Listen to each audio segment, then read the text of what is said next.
के मिस्टर पटवर्धन को भी शामिल करते हैं अपने डिस्कशन में। बहुत बहुत धन्यवाद आज हमसे बात करने के लिए। सबसे पहले ये बताएं कि जो लास्ट 3-4 दिन से बात निकल के आ रही है कि ये इन्फ्लेशन वाला मैटर आउट ऑफ हैंड है, ये लिक्विडिटी को कर्ब करेगा, एक तरफ रेट हाइक्स के चलते, दूसरी तरफ डिमांड डिस्ट्रॉय करेगा।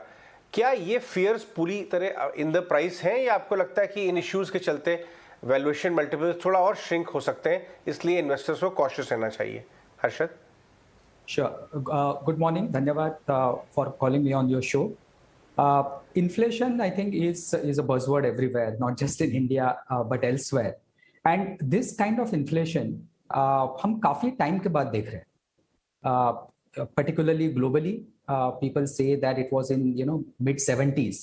In case of India, also we had one bout of inflation a few years back. But this is a relatively new phenomenon.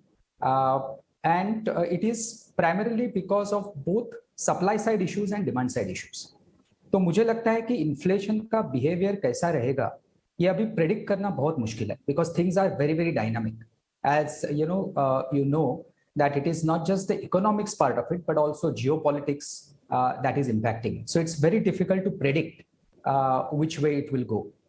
तो मुझे नहीं लगता है कि पूरी तरह से inflation is priced in all the stocks. I think what is very important to do is in this result season, it's very important to understand what the various managements are saying. Consumer FMCG companies, consumer durable companies के managements who are actually facing the brunt of commodity price inflation. And what do they see on the ground?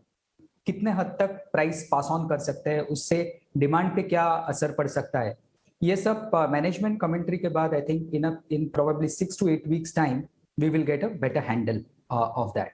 Also, how do the central bankers respond to this situation? I think central bankers are in a very unenviable position right now because clearly they have a mandate to temper down inflation, but at the same time they shouldn't act so much that it impacts demand.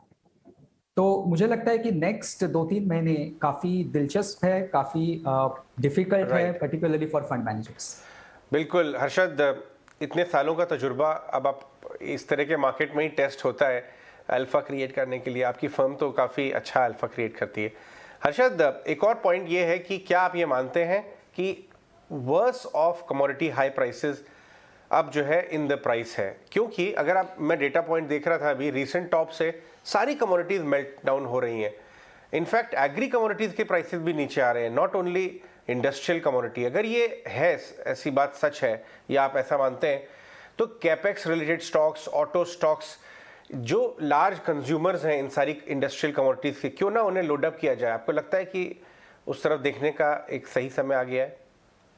तो मैं तो stock recommendation तो नहीं दूंगा। आप जो कह रहे हैं वो बिल्कुल सही है, लेकिन समझो कि ये यूरोप में अभी वॉर चल नहीं रहा होता तो मैं आपसे बिल्कुल सहमत होता कि lot of it is priced in, but this war is going on and as they say in military lingo that wars are easy to start but very very difficult to stop. तो ये किस तरह से जाएगा वो बिल्कुल पता नहीं। particularly energy, gas and oil prices. If something happens whereby the supply of gas to Europe, for example, stops, either Russia stops it or Europe stops buying it, तो मुझे लगता है कि वॉर को चलते अभी ये नतीजे पे पहुंचना थोड़ी जल्दबाजी होगी। लेकिन if you take war out of the equation, then I tend to agree with you that a lot of it is probably priced in. And as you rightly pointed out, look at energy, look at agri commodity, look at metals, all these prices are off their highs. But I am not willing to take that bet till we know how things are going to progress in Europe. All right. Morning, Mr. Harshvardhan. Welcome to ET Now Swadesh. Priyanka here. इसी question से जुड़ा हुआ एक और just like a thread to this question होगा मेरा।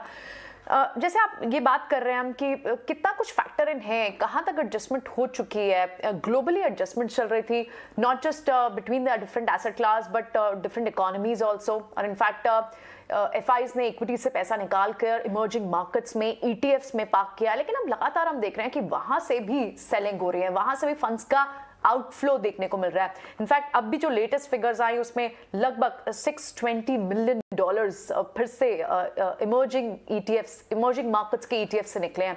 आपको लगता है कि ये सारा पैसा फिर से ग्लोबली एडजस्टमेंट होगी और फिर से इक्विटीज में आने के चांस होंगे? FIs will return back soon? It's very difficult to answer that question right now because what we are witnessing is a global phenomenon, right? Even in US, which is the biggest and most liquid market, you must have seen what has been happening in the bond markets there, and also the equity markets, particularly Nasdaq markets. So मुझे लगता है कि ये बहुत बड़ा adjustment हो रहा है क्योंकि in a global context and in the US context, this kind of an inflation and this kind of action that the central bankers are now expected to take is going to happen after decades. तो मुझे नहीं लगता है कि ये adjustment काफी जल्द खत्म हो जाएगा क्योंकि the interest rate cycle in US itself is expected to last for probably 12 to 18 months up cycle in interest rates. So it's a big adjustment. Don't forget that particularly US markets and particularly technology stocks have done exceedingly well for almost a decade.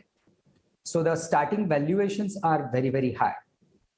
तो मुझे नहीं लगता है कि ये adjustment will be over in a matter of days and weeks. I think it will probably take several quarters for the adjustments to happen.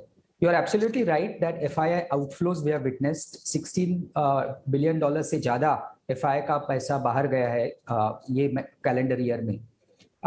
तो and in these kind of scenarios it does happen. 2013 में भी आपने देखा होगा कि जब भी taper tantrum हुआ था तभी FII outflows बहुत हद तक हुआ था.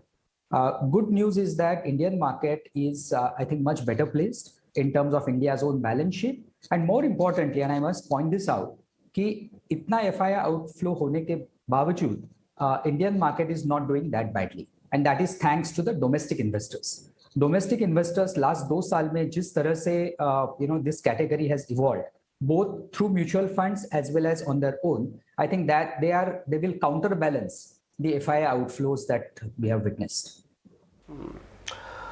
हर्षवर्धन, पहले तो शुक्रिया आप ET Now स्वदेश को समय दे रहे हैं. मेरा एक सवाल ये है कि आप गवर्नमेंट की पॉलिसीज़ को, स्पेशली डिसइन्वेस्टमेंट्स को देख के थोड़ा कॉन्फिडेंस बढ़ा है और मार्केट के अंदर उसको रिवॉर्ड भी मिल रहा है. गवर्नमेंट ने प्रूव भी करके दिखाया है एयर इंडिया को सेल करके. आपको लगता है LIC का IPO आ रहा है, सरकार की लिस्ट काफ़ी लंबी है, इस साल गवर्नमेंट कोई रिस्क लेगी भी नहीं और अच्छे से मार्केट के अंदर ज़्यादातर कंपनीज की वैल्यूएशन को मोनेटाइज कर देगी, तो आप इस पूरे सेगमेंट को कैसे देखते हैं, specially PSC segments? So government disinvestment या /privatization, I think government काफी टाइम से ट्राई कर रही है, and as you rightly said, Air India एक बड़ी सक्सेस है. उसमें the kind of signal it sends is very important. How much money they got is not important. मुझे लगता है कि government will continue with this policy. लेकिन मुझे लगता है गवर्नमेंट को ये भी ध्यान रखना होगा कि मार्केट का सिचुएशन कैसा है, whether market will be able to absorb that kind of money. इसीलिए आपने देखा होगा कि LIC का इशू भी मेरे ख्याल से ट्रिम कर दिया है उसका size. So I think the government understands that you cannot really go to such an extent as to disturb the market.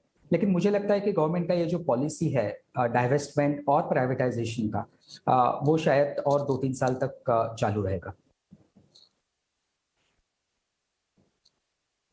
Harshad, तो इस हिसाब से ये जो रिस्क हमने डिस्कस किए अभी तक बाजार में, उन सबको देखते हुए आप लास्ट कुछ महीनों में टर्बुलेंट टाइम में अपने पोर्टफोलियो में कौन से एरिया, स्टॉक्स की बात नहीं कर रहा हूं मैं, कौन से एरियाज में आप निबल कर रहे हैं जहां रिस्क रिवॉर्ड अट्रैक्टिव है? टेम्पररी हेडविंड्स हो सकती हैं लेकिन 3-4-5 क्वार्टर अहेड आपको लगता है कि वो उससे बाहर आ जाएंगे, तो कौन से एरियाज में आप अपॉर्चुनिस्टिक बाइंग करते आए हैं या आपको लगता है कि केस बन रहा है अपॉर्चुनिस्टिक बाइंग का? To tell you the truth, things have been so turbulent कि महीने टू महीने ट्रेंड चेंज हो रहा है. तो मुझे लगता है कि we are very eagerly watching the markets, how different stocks, how different sectors are performing. Normally ऐसा होता है कि ये turbulence के बाद जब भी मार्केट का अप ट्रेंड चालू हो जाएगा, we will probably get completely different set of leaders, and that is what we are intently watching. तो मुझे नहीं लगता है कि जितना टर्बुलेंट एंड इतने लेयर्स ऑफ अनसर्टेनिटी और रिस्क है, मुझे नहीं लगता है कि नया क्या होने वाला है वो ठीक तरह से अभी तक आगे आया है, लेकिन हम लोग काफी गौर से देख रहे हैं कि which are the new leaders that will emerge. आपको याद होगा 2020 मार्च में जब मार्केट फॉल हुआ था बहुत जोर से, उसके बाद में when the market started going up, we had a completely different set of leaders. IT was one and so on. So we are watching as to which are those leaders, but I don't think we have a lot of clarity at this point of time. Of course, over the last few months, energy stocks have done well, power stocks have done well, but whether that will continue, to what extent that will continue, we are very, very closely watching.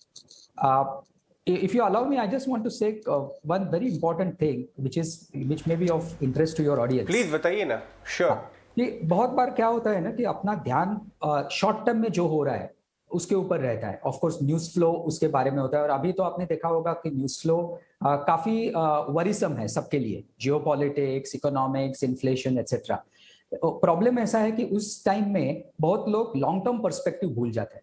So if you look at a long-term perspective, if you look at factually 42 years of history of Indian markets, Sensex has 42 years of history, it's very important not to lose sight of long-term perspective when you are caught up in the short term. So in the long term, if you see, Indian market has a very overwhelmingly positive skew, right? आपको तो सबको पता है कि last 42 years 16% compounded returns market में बनाया है. But what is interesting is 76% of the times on a calendar year basis, Indian market ने positive returns दिए हैं.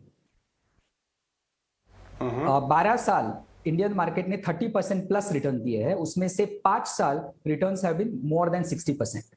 और एक ही साल ऐसा था 2008 कि जिसमें -30% से भी बदतर रिटर्न्स दिए हैं. तो my request to your viewers is that yes, short term is important and you have to take corrective step, you have to do risk mitigation, but please don't lose of the long-term perspective of big positive skew in Indian equity markets. Harshad, basically आप कहना ये चाह रहे हैं कि 80% of the gains, bulk of the return actually got made in 20% of the time. इसका मतलब ये है कि, और वो कौन सा 20% होगा ये बताना मुश्किल होगा और वो कोई पिन पॉइंट नहीं कर सकता. इसलिए एट बेस्ट आप बाजार में टिके रहें और अंदर बाहर बहुत फ्रीक्वेंटली ना करें. बहुत अच्छी बात आपने कही है ये हमारे रिटेल निवेशकों के लिए. Right, absolutely. इसी के साथ एक और व्यू आपसे जानना चाहेंगे हर्षवर्धन कि अगर हम यहाँ पर जिन स्पेसेस की आप भी बात करते हैं, पावर, एनर्जी, कमोडिटीज, ये स्पेसेस ने अच्छा किया है, लेकिन इस वक्त जब बाजार चौपी है और एक्सपर्ट्स से एंटिसिपेट भी कर रहे हैं कि first half of the year तक अभी शायद ये चौपीनेस बनी रह सकती है, तो ऐसे में कहाँ आपको लगता है बाइंग मौके बनेंगे जो आपको वैल्यूएशन के लिहाज से कंफर्ट आता हो? See, valuation is just one aspect that drives the markets, right? Flows are also important. जैसे आपने देखा होगा कि वैल्यूएशन फाइनेंशियल स्पेस में काफी टाइम से वैल्यूएशन ठीक ठाक लग रहे हैं compare to other, but we have seen massive selling in financial stocks, primarily driven by $15-16 billion of FII selling, and financials is typically 30% of the index. तो मुझे लगता है कि सिंपलिस्टिक एनालिसिस अभी करने का टाइम नहीं है. It's very important to see how the markets behave. तो मुझे लगता है कि अभी के टाइम में सिर्फ वैल्यूएशंस अच्छे हैं इसके लिए स्टॉक खरीदना थोड़ा सा रिस्की हो सकता है, क्योंकि हमने कई बार देखा है कि वैल्यूएशन ज्यादा है फिर भी उससे ज्यादा बढ़ सकते हैं, वैल्यूएशन कम है उससे भी कम हो सकता है. तो मुझे लगता है कि जब तक ठीक से ट्रेंड पता ना चले, ये वोलेटिलिटी, टर्मोइल थोड़ा कम न हो, तब तक लॉन्ग टर्म के हिसाब से कोई भी एक्शन लेना थोड़ा सा रिस्की रहेगा. Unless of course the investors are fine buying a stock and seeing it, being comfortable seeing it go down by 20%. ठीक है हर्षवर्धन, बहुत बहुत शुक्रिया, थैंक यू वेरी मच आज कार्यक्रम में जुड़ने के लिए, बातचीत करने के लिए. अच्छा लगा आपसे बातचीत करके और उम्मीद करते हैं वापस आपसे जल्दी मुलाकात होगी. बहुत बहुत शुक्रिया, थैंक यू वेरी मच.